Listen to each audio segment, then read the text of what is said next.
Hi friends, ఈ వీడియోలో మనం Nifty and bank Nifty analysis చేసుకుందాం. దాంతోపాటుగా యాజ్ ఫర్ టెక్నికల్ అనాలిసిస్ ఆధారంగా మంచి స్వింగ్ మూవ్ వచ్చాయంటే స్వింగ్ లోలో ఉండి లేదా కన్సోలిడేషన్ బ్రేక్అవుట్ చేస్తున్నటువంటి ఒక మంచి 5 స్టాక్స్ గురించి మాట్లాడుకుందాం. ఇప్పుడు ఫస్ట్ మనం నిఫ్టీ గురించి మాట్లాడుకుంటే, నిఫ్టీ అనేది ఈ లెవెల్ కంటే గ్యాప్ అప్ లో ఓపెన్ అయ్యి ఇటువంటి క్యాండిల్ ఫామ్ చేసింది. అంటే ఇటువంటి క్యాండిల్ ఫామ్ చేస్తే మార్కెట్ లో 3 థింగ్స్ జరగవచ్చు. అదేంటని చెప్తాను. దానికంటే ముందు రేపు ఎక్స్పైరీ ఉంది కాబట్టి మన ఎక్స్పైరీ రూల్ ప్రకారం మార్కెట్ అనేది ఎక్స్పైరీలో స్వింగ్ కి ఆపోజిట్ మూవ్ చూపించే అవకాశం ఉంటది. రేపు 3 థింగ్స్ జరగవచ్చు. మార్కెట్ అనేది ఈ లెవెల్ కంటే పైన ఉన్నంత వరకు అప్ మూవ్ చూపించవచ్చు. వన్స్ రేపు మార్కెట్ లో క్యాండిల్ అనేది విక్ లేకుండా, డౌన్ సైడ్ విక్ లేకుండా మార్కెట్ పైన ఓపెన్ అయ్యి ఇక్కడ నుంచి ఇక్కడ ఒక బిగ్ గ్రీన్ క్యాండిల్ అయినా ఫామ్ అవ్వాలి. ఈ యొక్క హైని బ్రేక్ చేయకుండానే మార్కెట్ గ్యాప్ డౌన్ అయ్యి ఈ లెవెల్ వరకు అయినా రావాలి. లేకపోతే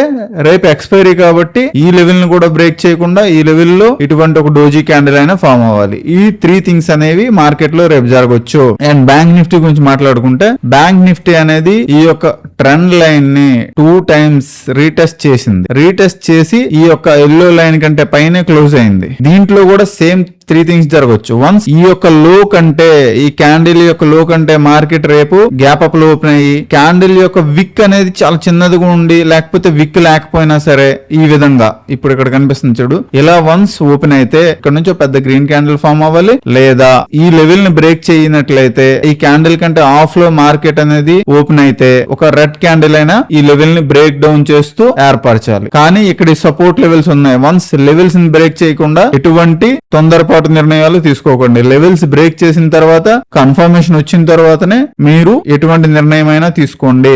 1 మినిట్ లో చూసినట్లయితే మార్కెట్ లో ఒక మంచి కన్సోలిడేషన్ జరిగింది. ఈ రోజు అంతాను ఈ ఫాల్ వచ్చిన తర్వాత కన్సోలిడేషన్ జరిగింది. వన్స్ ఈ కన్సోలిడేషన్ ని బ్రేక్ డౌన్ చేయనంత వరకు మార్కెట్ లో డౌన్ రాకపోవచ్చు. నిఫ్టీలో అయినా సరే, బ్యాంక్ నిఫ్టీలో అయినా సరే మార్కెట్ అనేది అప్ మూవ్ చూపించే అవకాశం ఉంటది. మనం చెప్పుకున్న ఫస్ట్ రూల్ ఆధారంగా మార్కెట్ మూమెంటం చూపించే అవకాశం ఉండొచ్చు. కానీ రేపు ఎక్స్పైరీ ఉంది, ఏం జరుగుద్దో చూద్దాం. ఫస్ట్ స్టాక్ పేరు ఏంటంటే ఎపిగ్రెల్. ఇది ఒక small cap company, chemical sector company. ఈ కంపెనీ గురించి మాట్లాడుకుంటే, ఈ కంపెనీ అనేది మ్యాగ్మనీ ఆర్గానిక్స్ నుంచి డివైడ్ అయ్యి లిస్ట్ అయింది. ఈ కంపెనీ అనేది వీక్లీ టైం ఫ్రేమ్ లో చూసేటప్పుడు మార్కెట్ అనేది పై వరకు వెళ్ళింది. ఈ లెవెల్ నుంచి వచ్చి ఈ లోవర్ లెవెల్ లో ఉన్న లిక్విడిటీ తీసుకుని ఇప్పుడు అప్ మూవ్ చూపించడానికి ప్రయత్నిస్తా ఉంది. మార్కెట్ లో ఈ యొక్క లెవెల్ ని ఆర్ ఈ సపోర్ట్ ని బ్రేక్ డౌన్ చేసినట్లయితే డౌన్ మూవ్ చూపించే అవకాశం ఉండొచ్చు. లేకపోతే ఈ first level of liquidity or ఈ లెవెల్ వరకు వెళ్లే అవకాశం ఉండొచ్చు. యాజ్ ఫర్ టెక్నికల్ అనాలిసిస్ ఆధారంగా, ఓన్లీ టెక్నికల్ అనాలిసిస్ ఆధారంగానే చెప్తున్నాను ఈ స్టాక్స్ గురించి. నేను ఫండమెంటల్స్ ఏవి చూడలేదు. మీరు ఈ పాయింట్ ని కన్సిడర్ చేయండి, ఓకేనా మరి. అండ్ సెకండ్ స్టాక్, అండ్ దాంతో పాటుగా ఈ సైకాలజీ మాట్లాడుకుంటే, ఈ స్టాక్ లో లోవర్ లెవెల్ లో లిక్విడిటీ తీసుకుంది. 2 టైమ్స్ ఈ లోవర్ లెవెల్ లో లిక్విడిటీ తీసుకుని ఫేక్ మూమెంటం చూపించి అప్ మూవ్ చూపించింది. ఈ లెవెల్ వరకు వచ్చింది. ఇక్కడ ఉన్న సపోర్ట్ ని రెస్పెక్ట్ చేసి ఈ లెవెల్ నుంచి మూమెంటం చూపించడానికి ప్రయత్నిస్తా ఉంది. ఈ లెవెల్ ని బ్రేక్ చేసినట్లయితే డౌన్ మూవ్ చూపించవచ్చు. ఈ లెవెల్ ని రెస్పెక్ట్ చేస్తూ పైకి వెళ్ళినట్లయితే అప్ మూవ్ చూపించే అవకాశం ఉండొచ్చు. ఈ రోజు రీల్ లో కూడా చెప్పాను ఈ స్టాక్ గురించి. ఈ స్టాక్ అనేది బాస్మతి రైస్ రిలేటెడ్ బిజినెస్ చేస్తున్న కంపెనీ. ఈ కంపెనీ పేరు ఎల్టీ ఫుడ్. ఇక్కడ మనం చూసినట్లయితే మార్కెట్ అనేది ఈ లెవెల్ ని బ్రేక్ అవుట్ చేయడానికి రెడీ అవుతుంది. ఇది ఒక కన్సోలిడేషన్ జోన్ అనుకుంటే, first level of consolidation, second level of. ఇంత కన్సోలిడేషన్ అయిన తర్వాత మార్కెట్ లో ఈ లెవెల్ ని బ్రేక్ చేసింది. పైన ఉన్న లిక్విడిటీని 2 లిక్విడిటీస్ తీసుకుంది. 2 లిక్విడిటీస్ తీసుకొని మార్కెట్ లో మళ్ళీ ఈ లోవర్ లెవెల్ కి రీటెస్ట్ అయ్యే అవకాశం ఉండొచ్చు. డైలీ టైం ఫ్రేమ్ చూసినప్పుడు రీటెస్ట్ ఆ తర్వాత మూమెంటం చూపించే అవకాశం ఉండొచ్చు. మార్కెట్ ఈ లెవెల్ ని, ఈ సపోర్ట్ లెవెల్ ని బ్రేక్ చేసినట్లయితే డౌన్ మూవ్ చూపించే అవకాశం ఉండొచ్చు. ఫేక్ మూమెంటం గా మనం కన్సిడర్ చేయొచ్చు. లైక్ ఈ విధంగా జరగొచ్చేమో. ఈ స్టాక్ కూడా ఇక్కడ ఉన్నటువంటి లిక్విడిటీస్ తీసుకుంది, కానీ హయ్యర్ లెవెల్ లో ఉన్నటువంటి లిక్విడిటీస్ తీసుకోకుండా మార్కెట్ అనేది హయ్యర్ లెవెల్ లో ఇక్కడ నుంచి లిక్విడిటీస్ రెస్పెక్ట్ చేస్తూ పైకి వెళ్తా ఉంది. 1, 2, 3 ఇక్కడ ఏవి లిక్విడిటీస్ తీసుకోలేదు. అంటే లోవర్ లెవెల్ లో ఉన్న లిక్విడిటీస్ తీసుకోవట్లేదు. అంటే మార్కెట్ లో బయ్యర్స్ యొక్క పొటెన్షియల్ ఇక్కడ చాలా ఎక్కువగా ఉంది. వన్స్ ఈ లెవెల్ ని బ్రేక్ చేసినట్లయితే పెద్ద మూమెంటం చూపించే అవకాశం ఉండొచ్చు ఈ స్టాక్ లో. And next KRBL. ఈ కంపెనీ కూడా బాస్మతి రైస్ రిలేటెడ్ బిజినెస్ చేస్తూ ఉంటది. ఈ కంపెనీకి 88% రెవెన్యూ అనేది బాస్మతి రైస్ నుంచే వస్తూ ఉంటది. అండ్ ఇప్పుడు రైస్ ప్రైజెస్ పెరగటం వల్ల ఈ కంపెనీస్ అనేవి మార్జిన్స్ పెరిగే అవకాశం ఉంటది. కానీ నిన్న వీడియోలో చెప్పినట్లుగా వన్స్ గవర్నమెంట్ అనేది ఎక్స్పోర్ట్స్ పైన బ్యాన్ తీసుకున్నట్లయితే ఈ ఫాల్ వచ్చే అవకాశం కూడా ఉండొచ్చు. స్టాక్ అనేది లోవర్ లెవెల్స్ అని రెస్పెక్ట్ చేస్తూ అప్ మూవ్ చూపించడానికి ప్రయత్నిస్తా ఉంది. ఇంకా లిక్విడిటీ లెవెల్ వరకు వెళ్ళలేదు.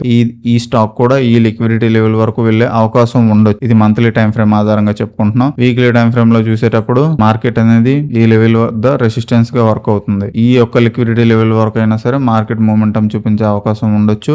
ఈ క్యాండిల్ యొక్క లోని మార్కెట్ ఎప్పుడైతే బ్రేక్ డౌన్ చేస్తుందో అక్కడ నుంచి డౌన్ మూవ్ వచ్చే అవకాశం ఉంటది. క్యాండిల్ ని రెస్పెక్ట్ చేస్తూ మార్కెట్ మూవ్ చూపించినట్లయితే ఈ లెవెల్స్ వరకు వెళ్లే అవకాశం ఉండొచ్చు యాజ్ ఫర్ టెక్నికల్ అనాలిసిస్. ఎందుకంటే కన్సోలిడేషన్ ఇంత పెద్ద కన్సోలిడేషన్ బ్రేక్అవుట్ అయ్యేటప్పుడు మార్కెట్ లో ఎప్పుడైనా సరే మూమెంటం అనేది చాలా స్పీడ్ గా వచ్చే అవకాశం ఉంటది కాబట్టి. అండ్ నెక్స్ట్ స్టాక్ ఇక్కడ JSW స్టీల్ లో చూసినట్లయితే మార్కెట్ అనేది ఈ యొక్క లెవెల్ ని బ్రేక్అవుట్ చేయడానికి ప్రయత్నిస్తా ఉంది. వన్స్ సో మెనీ టైమ్స్ ఈ లెవెల్ అనేది రెసిస్టెన్స్ గా వర్క్ అయింది. అప్పటి నుంచో ప్రీవియస్ 2022 నుంచి ఈ ఒక్క లెవెల్ రెసిస్టెన్స్ గా వర్క్ అయింది. ఈ లెవెల్ ని బ్రేక్ చేసినట్లయితే మార్కెట్ లో ఒక బిగ్ మూమెంటం చూపించే అవకాశం ఉండొచ్చు జిందాల్ స్టీల్ లో. వన్స్ ఈ స్టాక్ అనేది ఈ లో ని బ్రేక్ చేసినట్లయితే డౌన్ మూవ్ చూపించే అవకాశం ఉంటది. లెవెల్ ని రెస్పెక్ట్ చేస్తూ మూమెంటం చూపించినట్లయితే అప్ మూవ్ చూపించే అవకాశం ఉంటది. స్వింగ్ అనేది రైట్ స్వింగ్ రాంగ్ స్వింగ్ అని తెలుసుకోవాలంటే లోవర్ లెవెల్స్ ని రెస్పెక్ట్ చేస్తూ మార్కెట్ అప్ మూవ్ చూపిస్తా ఉంది. ఈ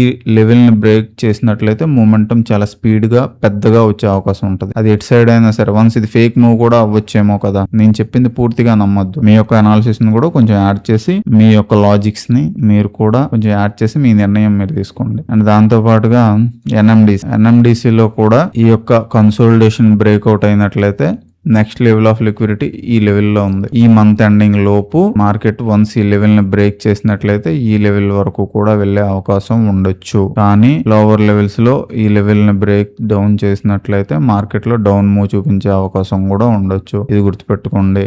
అండ్ ఈ స్టాక్స్ లో నేను ఎటువంటి బై అండ్ సెల్ రికమెండేషన్ ఇవ్వట్లేదు. I'm not a SEBI certified. And ఈ ఇన్ఫర్మేషన్ మీకు ఉపయోగపడుద్ది ఆర్ మీరు కొంచెం ఇటువంటి ప్యాటర్న్స్ జరిగేటప్పుడు అండ్ నా సైకాలజీ ఏంటంటే ఏ స్టాక్స్ చెప్పానో మోస్ట్లీ స్వింగ్ లో ఉన్నవి ఆఫ్టర్ కన్సోలిడేషన్ ఆఫ్టర్ బ్రేక్అవుట్ అవుతున్నవి అయ్యే అవకాశం ఉన్నవి నేను చెప్పాను. అండ్ ఒక ప్యాటర్న్ కంప్లీట్ అయ్యే స్టాక్స్ గురించి ఇందులో చెప్పలేదు. నేను చెప్పే స్టాక్స్ లో మీరు వన్స్ చార్ట్ లోకి వెళ్ళి చూసినట్లయితే నేను ఏ స్టాక్స్ చెప్పానో mostly consolidation after breakout consolidation లో ఉన్నవి బ్రేక్అవుట్ అయ్యే అవకాశం ఉన్నవి అవే చెప్తున్నా. ఎందుకంటే బిగ్ కన్సోలిడేషన్ తర్వాత బిగ్ మూమెంటం వచ్చే అవకాశం ఉంటది కాబట్టి అటువంటి స్టాక్స్ గురించే నేను మాట్లాడుతున్నా, సైకాలజీ మాట్లాడుతున్నా. కాబట్టి మీరు ఈ సైకాలజీని అర్థం చేసుకోండి. ఫ్యూచర్ లో ఇంకా మంచి మంచి సైకాలజీ వీడియోస్ తీసుకురావడానికి ట్రై చేస్తాను. ఇన్ఫర్మేషన్ వాల్యుబుల్ గా అనిపించినట్లయితే లైక్ చేయండి, కామెంట్ చేయండి, సబ్స్క్రైబ్ చేయండి అండ్ మీ ఫ్రెండ్స్ కి ఈ వీడియోస్ షేర్ చేయండి. ఓకేనా మరి.